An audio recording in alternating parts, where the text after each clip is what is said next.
Hello everyone, myself doctor M Ansari. Welcome back to our YouTube channel Waqt academy. बच्चों, जैसा कि आप लोगों को पता है, हम लोग बायोमोलिक्यूल्स पढ़ रहे हैं। बायोमोलिक्यूल्स में काफ़ी कुछ हम लोग कवर कर चुके हैं और आज के लेक्चर में हम लोग कवर करेंगे amino acids and classifications part 1। तो अमीनो एसिड्स क्या होते हैं ये सीखेंगे, उनका क्लासिफिकेशन क्या होगा वो सीखेंगे पार्ट 1 में। इतनी बातें करेंगे। बाकी अमीनो एसिड्स के पार्ट 2 में हम और भी कुछ बातें करेंगे। चलिए तो स्टार्ट करते हैं। Amino acids. अमीनो एसिड्स क्या होते हैं? ऐसे कंपाउंड्स जिसमें अमीनो ग्रुप होता है और एसिड मतलब कार्बोक्सिलिक एसिड ग्रुप होता है। ये दोनों फंक्शनल ग्रुप्स हैं। अगर ये दोनों किसी भी कंपाउंड में प्रेजेंट हैं तो उसको हम अमीनो एसिड बोलेंगे। सिंपल लैंग्वेज में हम इस बात को इस तरीके से समझ सकते हैं। The compounds which contains amino NH2 and carboxyl COOH functional groups are called amino acids. Simple है, आप लोग समझ गए होंगे, क्लियर होगा आप लोगों को। On hydrolysis proteins produce only alpha amino acids. तो ये क्या प्रोड्यूस करते हैं? अगर प्रोटीन्स की हम हाइड्रोलिसिस करें तो अल्फा अमीनो एसिड्स प्रोड्यूस करते हैं। मतलब इस बात से हम ये बोल सकते हैं कि जो प्रोटीन्स होते हैं वो अल्फा अमीनो एसिड्स के क्या होते हैं? पॉलीमर्स होते हैं। या हम ये बोल सकते हैं कि प्रोटीन्स जो होती हैं उनके मोनोमर्स अल्फा अमीनो एसिड्स होते हैं। तो ये आपका अमीनो एसिड का स्ट्रक्चर है। यहाँ पर आपको एक चीज को अच्छे तरीके से समझना है। ये जो स्ट्रक्चर है अमीनो एसिड का एक जनरल स्ट्रक्चर है। इसमें NH2 ग्रुप कंफर्म है कि यही रहेगा हर अमीनो एसिड में। COOH ग्रुप कंफर्म है कि हर एक अमीनो एसिड में यही रहेगा। ये हाइड्रोजन ग्रुप भी कंफर्म है कि हर एक अमीनो एसिड में यही रहेगा। जो वेरिएबल होगा वो आपका R ग्रुप वेरी करेगा और इस R ग्रुप के वेरी करने से क्या होगा? डिफरेंट डिफरेंट टाइप के अमीनो एसिड्स का फॉर्मेशन होगा, यही R ग्रुप वेरी करके, है ना। चलें हम लोग इसको आगे सीखेंगे और अच्छे तरीके से कवर करते हैं। आइए अब हम क्या करते हैं, एक टेबल में स्टडी करते हैं अमीनो एसिड्स की। Name of the amino acid लिखेंगे हम फर्स्ट कॉलम में। Characteristic feature of side chain R जो एल्काइल ग्रुप होगा हमारा उसको लिखेंगे। और 3 लेटर सिंबल क्या होता है उस अमीनो एसिड का उसको यूज करेंगे। और 1 लेटर कोड क्या होगा उसको यूज करेंगे, है ना। तो यहाँ पर हम सबसे पहले बात कर रहे हैं ग्लाइसिन की। ग्लाइसिन में जो वेरिएबल होता है हमारा, जो R ग्रुप होता है वो H होता है। क्या होता है? H होता है। बेटा यही सिर्फ एक ऐसा अमीनो एसिड है जो कायरल नहीं होता है। बाकी सब के सब अमीनो एसिड कायरल होते हैं। तो इसमें हाइड्रोजन है, एक हाइड्रोजन अमीनो एसिड के स्ट्रक्चर में पहले से लगा था तो इसकी 2 वैलेंसी सेम हो गई, इसीलिए ये कायरल नहीं होगा। बाकी सब के सब अमीनो एसिड्स कायरल कार्बन रखते हैं। 3 लेटर सिंबल में GLY यूज करते हैं और 1 लेटर कोड में G बोलते हैं। सेकेंड अमीनो एसिड हम लोग लेते हैं एलानिन। क्या लेते हैं? एलानिन। तो एलानिन जो होता है उसमें जो वेरिएबल ग्रुप होता है वो आपका CH3 होता है और इसको हम लोग ALA3 सिंबल लेटर यूज करते हैं हम लोग। तो इसमें जो 1 लेटर कोड होगा वो A होगा। थर्ड है हमारा वैलिन। वैलिन जो होता है उसमें जो वेरिएबल होता है वो CH3 का होल ट्वाइस CH ग्रुप होता है। 3 लेटर सिंबल में VAL यूज करेंगे और 1 लेटर में हम लोग V यूज करेंगे। फोर्थ है ल्यूसीन। इसमें CH3 का होल ट्वाइस CH CH2 ये वेरिएबल होता है। ये वेरिएबल जो होता है, वेरिएबल ग्रुप आपको याद नहीं रखना है। कुछ अमीनो एसिड्स के वेरिएबल ग्रुप्स को याद रखना है, जैसे ग्लाइसिन का सिंपल है याद रखना है, एलेनिन का सिंपल है याद रखना है। बाकी का नहीं आपको याद रखना है। जिसका याद रखना होगा हम आपको बताएंगे। 3 लेटर सिंबल में क्या करेंगे आप? इसको LEU बोलेंगे और 1 लेटर कोड में इसको L बोलेंगे। चलें, फिफ्थ है हमारा आइसोल्यूसिन। क्या है? आइसोल्यूसिन। CH3 CH CH2 और ये जो CH है इस पर लगेगा आपका CH3। ये ग्रुप वेरिएबल ग्रुप होगा। 3 लेटर सिंबल में क्या बोलेंगे? ILE। क्या बोलेंगे? ILE और इसको 1 लेटर में I बोलेंगे। आर्जिनिन। आर्जिनिन में वेरिएबल ग्रुप ये होता है और ARG 3 लेटर सिंबल यूज करते हैं। 1 लेटर में R यूज करते हैं। देखेंगे यहाँ पर वन लेटर सिंबल जो है अभी तक आपने देखा था कि वही होता था जो उसका फर्स्ट लेटर होता था, लेकिन एलानिन में हम ए यूज कर चुके हैं, तो इसीलिए जो आर्जिनिन है उसमें ए नहीं यूज कर सकते हैं, उसमें आर यूज करते हैं हम लोग। ठीक है। लाइसिन, लाइसिन का वेरिएबल ग्रुप ये है LYS यूज करते हैं हम। क्या यूज करते हैं?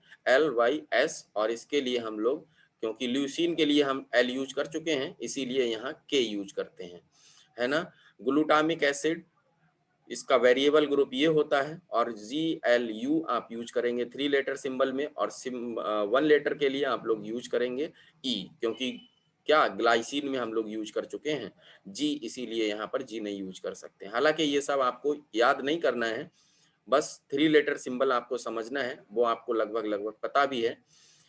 एस्पार्टिक एसिड में ये होता है वेरिएबल ग्रुप ASP लिखते हैं, और इसको 1 लेटर कोड में D लिखते हैं।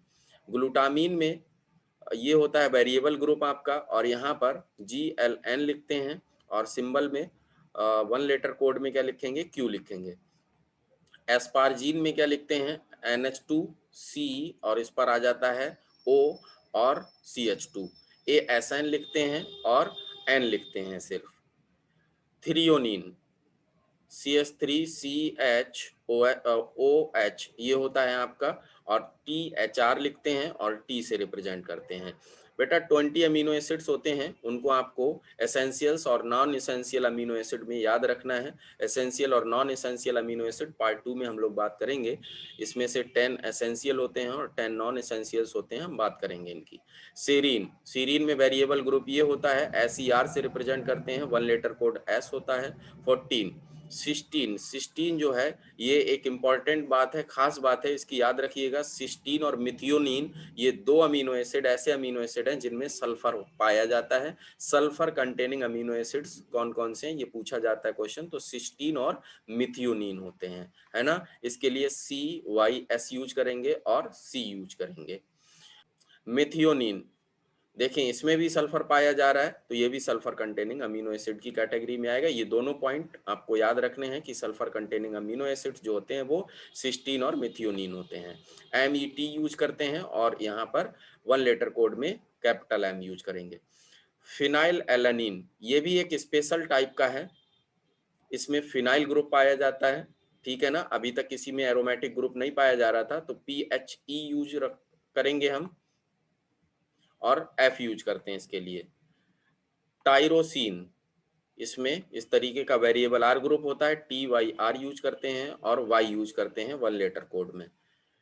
ट्रिप्टोफैन, ट्रिप्टोफैन में वेरिएबल ग्रुप ये होता है, और TRP यूज करते हैं और W यूज करते हैं 1 लेटर कोड में। हिस्टिडीन, हिस्टिडीन में NH ग्रुप पाया जाता है, सेकेंडरी अमीनो ग्रुप पाया जाता है, तो ये भी क्वेश्चन पूछा जाता है कि सेकेंडरी अमीनो ग्रुप कंटेनिंग कौन कौन सा होता है। तो देखें NH आपका ट्रिप्टोफैन में भी है और हिस्टिडीन में भी है, तो ये भी बात आपको याद रखनी है। HIS यूज करते हैं और 1 लेटर कोड में यूज करते हैं H। 20 प्रोलीन, प्रोलीन जो होता है इसमें भी सेकेंडरी अमीनो ग्रुप NH आप देख रहे होंगे वो पाया जा रहा है, इसको भी आप लोगों को याद रखना है ना। तो NH ग्रुप इसमें पाया जा रहा है, प्रोलीन, तो इसमें P यूज करेंगे हम लोग। तो ये हुए हमारे पास 20 अमीनो एसिड्स, किसी किसी पर स्टार लगा था, किसी किसी पर स्टार नहीं लगा था। तो बेटा इस स्टार का मतलब एसेंशियल और नॉन एसेंशियल अमीनो एसिड था, हम लोग इसके बारे में बात करेंगे। यहाँ पर जो A है वो इंटायर स्ट्रक्चर की बात की गई है, ये पूरा का पूरा स्ट्रक्चर बना हुआ है, वेरिएबल नहीं है ये, ठीक है ना। चलें, तो एसेंशियल और नॉन एसेंशियल कौन कौन से होते हैं इसकी बात हम लोग आगे करेंगे। क्लासिफिकेशन ऑफ अमीनो एसिड्स हम 3 तरीके से कर सकते हैं, based on position of NH2 group, based on nature, based on importance, है ना। तो सबसे पहले हम बात करते हैं based on position of NH2 group. जो COH ग्रुप और NH2 ग्रुप होते हैं उसमें COOH के रेस्पेक्ट में NH2 ग्रुप की पोजीशन कहाँ पर है उसके बेसिस पर हम लोग क्लासिफिकेशन करते हैं। तो अल्फा अमीनो एसिड मिलेंगे इसमें, अगर NH2 ग्रुप की पोजीशन अल्फा के अगर NH2 ग्रुप की पोजीशन COOH के रेस्पेक्ट में अल्फा पोजीशन पर होगी तो अल्फा अमीनो एसिड बोलेंगे। देखें यहाँ से अगर आप लोग अच्छे तरीके से देख पाएं तो ये COOH हुआ, इसका नेक्स्ट कार्बन ये वाला अल्फा कार्बन होगा, तो अल्फा पर NH2 ग्रुप लगा, इसीलिए यह अल्फा अमीनो एसिड हुआ, है ना। चलें, दूसरा बीटा अमीनो एसिड क्या होगा, अगर पोजीशन बीटा पर होगी तो बीटा अमीनो एसिड बोल देंगे उसको, है ना। तो ये देखिए COOH ग्रुप, ये अल्फा कार्बन, ये बीटा कार्बन और बीटा से लगा NH2 ग्रुप, तो इसीलिए ये हो गया बीटा अमीनो एसिड। बात समझ रहे होंगे आप लोग। चले अब बात करते हैं तीसरे टाइप की। तीसरा टाइप होगा आपका कौन सा, gamma amino acid. Gamma position मतलब, और बीटा के आगे वाली जो पोजीशन होगी उसको गामा, उस पर लगा होगा NH2, तो ये हो गया आपका क्या, ये हो गया आपका COOH ग्रुप। कौन सा ग्रुप, COOH ग्रुप। ये आपका अल्फा कार्बन, ये आपका बीटा कार्बन और ये हुआ आपका गामा कार्बन। तो इस गामा कार्बन पर लगा हुआ है क्या आपका, इस गामा कार्बन पर NH2 लगा, इसीलिए हम इसको बोलेंगे कि क्या हो गया, ये हो गया आपका अल्फा बीटा गामा, और इसको बोलेंगे गामा अमीनो एसिड, क्योंकि COH के रेस्पेक्ट में अमीनो ग्रुप लगा है गामा पोजीशन पर। आई होप आप लोग इस बात को समझ पा रहे होंगे। ग्लाइसिन, तो ये ग्लाइसिन अल्फा अमीनो एसिड हुआ क्योंकि अल्फा पर है ना। आइए बनने वाले MCQs के बारे में थोड़ी सी बात कर लेते हैं। Amino acids consist of NH2 group only, COH group only, both NH2 and COH groups, NH2 and SO3H। तो आप सिंपल है, समझ गए होंगे, डेफिनेशन से क्वेश्चन है। NH2 ग्रुप भी होता है और COH ग्रुप भी होता है, तो इसी का सही आंसर हो जाएगा C ऑप्शन। नेक्स्ट क्वेश्चन है, अ sulphur containing amino acid is. पढ़ाते समय मैंने आपको अभी बताया सल्फर कंटेनिंग अमीनो एसिड दो होते हैं। यहाँ first option glycine, cysteine, alanine और ल्यूसीन। तो आपको पता है सिस्टीन और मिथियोनिन जो होते हैं वो सल्फर कंटेनिंग अमीनो एसिड होते हैं, तो इसका राइट आंसर होगा सेकेंड। चलें तो इस लेक्चर में हम लोग इतना ही पढ़ते हैं। नेक्स्ट लेक्चर में अमीनो एसिड्स पार्ट 2 की बात करेंगे, उसमें क्लासिफिकेशन अभी हम लोग दूसरे तरीके से भी करेंगे, किस किस तरीके से हो सकता है। तब तक आप लोग बने रहिएगा मेरे साथ। अगर आपको वीडियो अच्छा लगा तो वीडियो को लाइक कर दीजिए और वीडियो को अपने फ्रेंड्स के साथ शेयर जरूर करिए। और अगर आप चैनल पर पहली बार आ रहे हैं तो चैनल को सब्सक्राइब कर लीजिए, जिससे आगे आने वाली वीडियोस के नोटिफिकेशन आप तक आसानी से पहुंचते रहें। Thank you so much for watching the video.